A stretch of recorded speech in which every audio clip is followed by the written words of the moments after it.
안녕하세요. 오래간만에 뵙습니다. 이번 68번 항고소송 소이익에 관한 설명을 옳지 않은 건데요. 아마 수험생들한테는 뭐 어렵 수도 있고 뭐 그렇지 않을 수도 있는데 부담이 되게 많죠. 판례가 많고 또 판례가 어떤 일관적인 논리적으로 움직이는 게 아니라 다양한 방향에서 아주 그 행정행위의 유형, 종류 또 성질별로 많고 또 강론적 이해가 좀 필요한 부분들이 좀 있어서 아마 준비하는데 어렵지 않을까 생각되네요, 개인적으로. 근데 어떻게든 뭐 방법은 찾아봐야 되겠죠. 그래서 개인적으로 좀 정리를 하려고 하고 있는데 저도 뭐 판례량이 많고 또 교수님마다 설명하는 게 조금씩 달라서 좀 시간이 필요할 것 같아서 나중에 다음 해 뭐 2001년도 거나 2002년도 거 풀어드릴 때, 2020년 거 풀어드릴 때 한번 보도록 하겠습니다. 자, 그럼 보시죠. 먼저 1번 보시죠. 법률상 이익에는 취소를 통하여 구제되는 기본적인 법률뿐만 아니라 부수적인 법률도 포함된다. 이것은 전체적인 그림은 이렇게 돼요. 소위 이 개념이 뭐냐라는 거죠. 그 이론적 근거는 아시면 소송상 권리남용 금지예요. 그러니까 특별히 법률의 규정이 없어도 적용이 돼요. 또 8조 2항 가면 민사소송법 정리되잖아요. 그지? 실적법 근거 우리한테 있는 게 이거죠. 취소송에서 처분의 효과가 소멸된 경우죠. 즉 무슨 얘기냐면 처분을 발령한 이후 사정 변경이 생겼을 때 그런 소위 이익이 어떻게 되냐 이런 개념이죠. 또는 뭐 교수님에 따라서는 법률상 이익이 소멸하냐 뭐 이런 거예요. 이제 12조 후문 성질을 어떻게 볼 거냐, 그죠? 12조 후문 또는 12조 제2문의 성질 원고 주격에 관한 규정으로 보면 이제 입법적 비과오설이죠. 소이익에 관한 입법적 과오설. 왜냐하면 소의 이익에 관한 부분을 원고 적격이라는 표지 아래 담았다는 것 자체가 입법적 과오설이죠. 뭐 그냥 보세요. 그냥 특별하게 실질적인 의미는 없어요. 실전적인 의미. 그래서 후문의 성질이 뭐냐? 취소성설이다. 계속적 확인소송설이다. 이건 좀 있죠. 왜냐하면 소위 이게 범위 관련해서 문제가 되는 거고, 그 다음에 처분에 이게 효력되는 법률상 이게 의미는 뭐냐? 그래서 보면 이건 일문과 같다. 법률상 이익이다. 그 다음에 아니다. 이문은 계속적 확인소송이기 때문에 그, 독일 행정법원법 제13조 사항인가 그거 있잖아요. 정당한 이법을 확인할 정당한 이익설이다. 그래서 이제 논란이 되고 있죠. 교수님들 사이에. 근데 이제 가장 중요한 맹점은 그거예요. 범위가 뭐냐?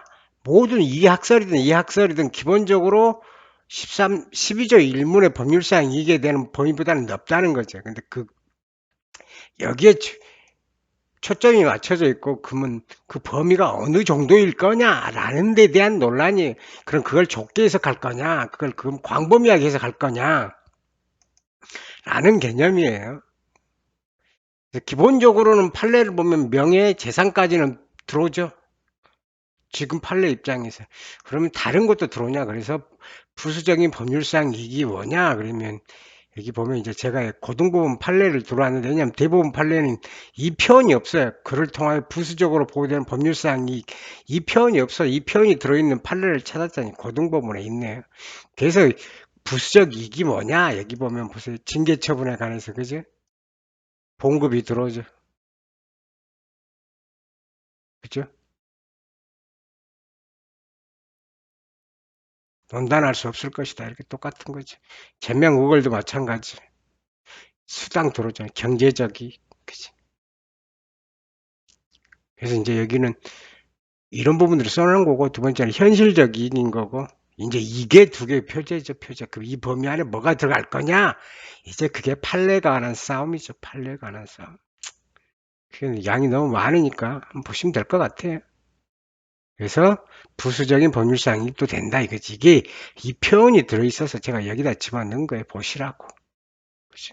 2번 보시죠. 시제 보호되는 현실적 이익이다. 그쵸? 여기 판례 보시죠. 현실적 이익이다. 밑에 내용은 사실관계니까 한번 보세요. 3번 보시죠. 원자료 허가 처분에 있어서 원자료 부지 사전 처분을 취소응을 제기하는 경우 소유이익이 인정되지 않는다. 이게 이제 다단계적 행정이 단계적 행정이죠. 단계를 넘어가게 되면 그 사전에 존재했던 선행 처분이죠. 선행 처분의 효력이 어떻게 되냐 이거죠. 그래서 이 원자력 건설 허가 부지 자체는 어떻게 되면 후행 처분으로 넘어가게 되죠. 그래서 후행 처분이 발생하면 선행 처분을 다툴 수 없게 한다 이런 내용이죠.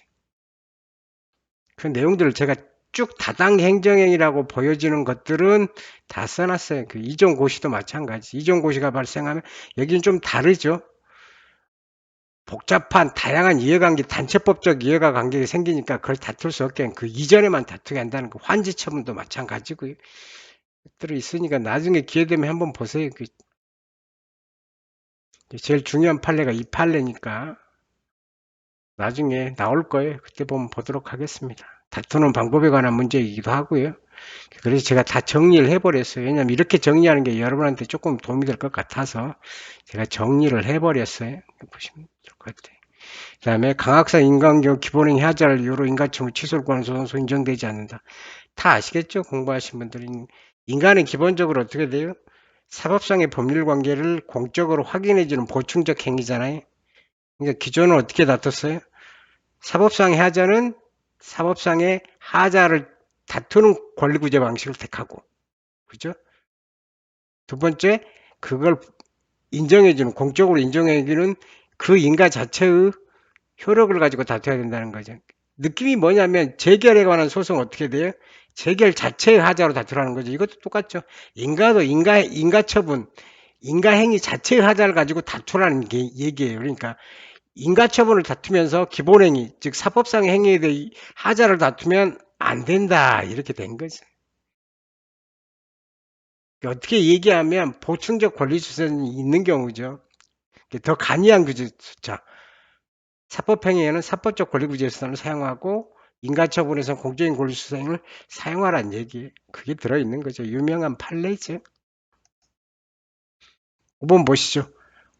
원고가 처분한 거고 위파한 점이 취소 판결을 받아 손해배상 청구 소송에서 이를 원용할 수 있는 소익이 해당된다. 아주 중요한 판례죠. 아직까지 여기까지는 오지 않았어요. 그치? 오지 않은 이유가 뭘까라는 거죠. 그죠? 직접성이 없는 건가? 부수적인 이해관계가 아니라고 본 거죠. 그죠?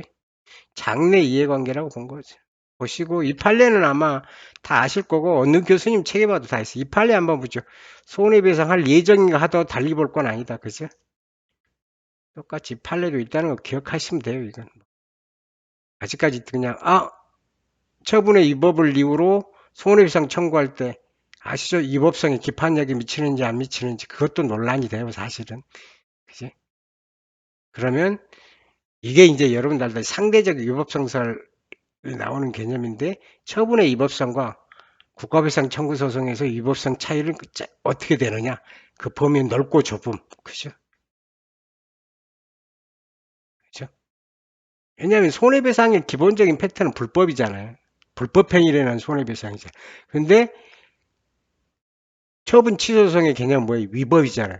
그러니까 위법과 불법의 차이. 그래서 상대적 위법성 사례가 좀 논란이 돼요. 그래서 기판력이 미치는지 안 미치는지 논란이 있어요. 거기 부분에 대한 이해관계가 있어야 돼요. 오늘은 여기서 마치겠습니다. 이번 주 수고하셨습니다.